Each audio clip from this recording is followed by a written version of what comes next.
एक साधारण सा गांव, जहां न सड़क थी, न बिजली थी और न ही शिक्षा की कोई व्यवस्था। लेकिन इसी गांव से निकले एक नौजवान ने न सिर्फ राजनीति में बल्कि शिक्षा के क्षेत्र में भी बहुत बड़ा कदम लिया, जिसके फलस्वरूप कई हजारों बच्चों को शिक्षा प्राप्त हुई।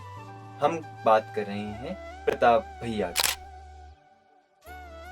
10 दिसंबर 1930 च्यूरीगाड़ नाम का गांव, यहीं जन्मे थे प्रताप भैया। पिता आन सिंह स्वतंत्रता संग्राम सेनानी और पंडित गोविंद बल्लभ पंत के समय जिला परिषद सदस्य। गांव में शिक्षा की कोई सुविधा नहीं थी। छोटे प्रताप को पढ़ने के लिए गांव छोड़ना पड़ा और ओखलकांडा, फिर रामगढ़। यहीं संत नारायण स्वामी के सानिध्य में मानवता और सादगी का असली अर्थ सीखा।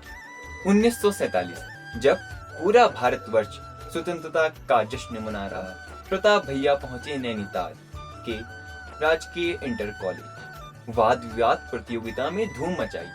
3 हिंदी और 1 अंग्रेजी बहस में प्रथम स्थान और पुरस्कार खुद भारत रत्न पंडित गोविंद बल्लभ पंत के हाथों। इसके बाद लखनऊ विश्वविद्यालय, BA, MA, LLB, DPEd और ITD। लेकिन सबसे अहम आचार्य नरेंद्र देव के समाजवादी विचारों का गहरा असर। यही वह दौर था जब प्रताप भैया का जीवन एक नई दिशा लेने वाला था।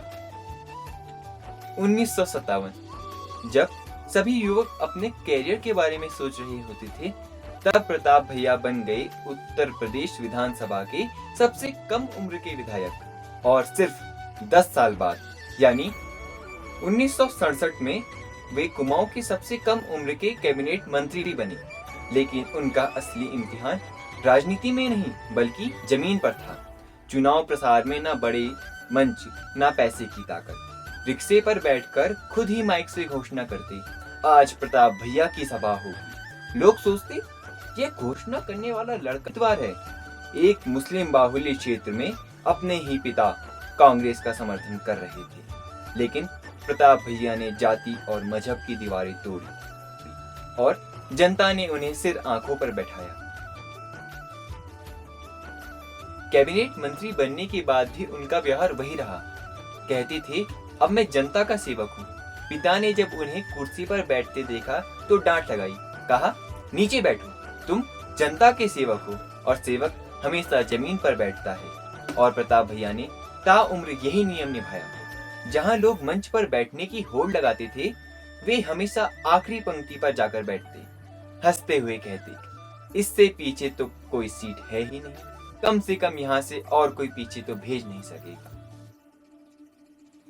प्रताप भैया मानते थे, शिक्षा सिर्फ पढ़ाई का साधन नहीं है बल्कि मानवीय मूल्यों और आत्मनिर्भरता का आधार भी है। इसी सोच के साथ उन्होंने 1968 में स्थापना करी थारू इंटर कॉलेज खटीमा की और फिर इसके बाद 1962 के भारत चीन युद्ध के बाद उन्होंने 1964 में स्थापना करी भारतीय शहीद सैनिक विद्यालय नैनीताल। फिर इसके बाद उन्होंने 1930 में स्थापना करी राष्ट्रीय शहीद सैनिक स्मारक विद्यापीठ नैनीताल तथा इनके अलावा 100 से भी अधिक विद्यालय उन्होंने स्थापित किए। यही उनका सपना था, शिक्षा हर गांव तक पहुंचे। उन्होंने जातिवादी व्यवस्था को नकार दिया।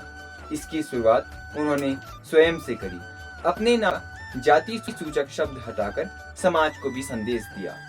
बाद में जब उन्होंने नैनीताल में भारतीय शहीद सैनिक विद्यालय नैनीताल की स्थापना करी तो उन्होंने छात्रों के साथ साथ शिक्षक व कर्मचारियों को जाति सूचक शब्द के इस्तेमाल से सख्त परहेज रखा।